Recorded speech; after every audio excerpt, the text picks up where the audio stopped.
wanaagsan daawadayaal kuna soo dhawaada Dhuumoodle TV.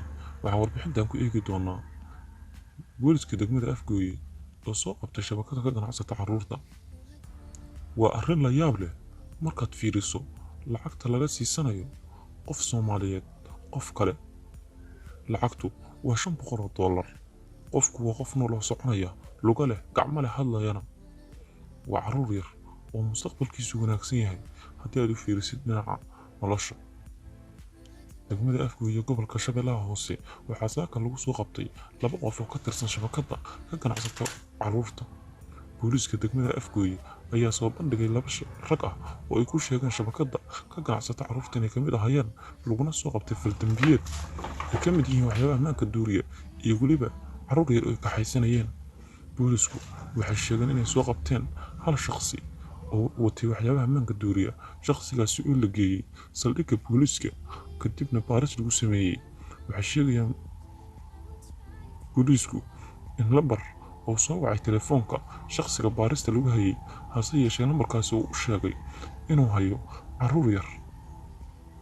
lambarka ayay ku amreen inuu kula ballamo meel ay ku ballami jireen, hase yeeshee wuxuu ku ballamiyay busteejo ka tirsan busteejooyinka degmada Afgooye, halkaasi oo isugu yimaadeen booliska iyo ninkii wata carruurka yarka ah lana hadlayay midkaan la hayo. halkaasi waxaa lagu soo wada qabtay labadooda, waxaana laga reebay gabar lala ahay saacado on badan.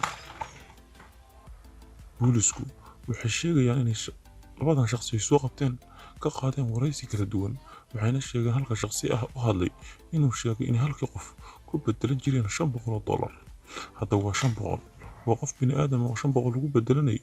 waa arrin xanuunkeeda leh, hase yeeshee waxaa muuqata inaysan wax dan ah ka lahayn dadka ay bedelanayaan. haddii ay walba lacagta ku dhisan lahaayeen wax ayay ahayd.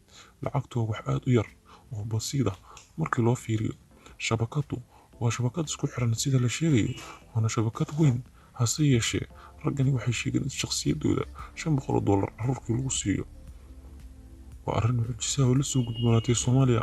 adduunka dacaladiisa way ka jirtaa sida caadiga, hase yeeshee Soomaaliya way ku cusub tahay arrintani oo waa mid ku cusub ugubna ku ah Soomaaliya. ilaa iyo hadda ma muuqato fikrad loogu hortegayo in la xado carruurta Soomaaliyeed iyo weliba dadka waayeelka ee aan lahayn tabar isaga celiyaan. waxaa soo badanaya bilaha dambe qaadashada weynta iyo weliba baadigobka carruurta yararka iyo sidoo kale dadka waayeelka.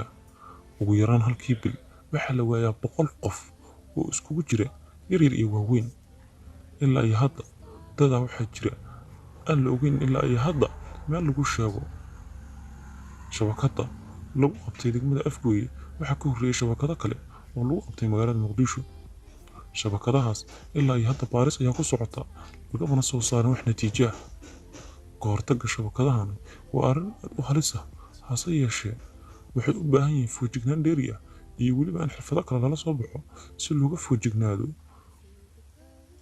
qabashada dadka Soomaaliyeed iyo weliba xadidda carruurta yararka, weysiinta dadkooda iyo kala habaajinta carruurta iyo dadka waalidiinta.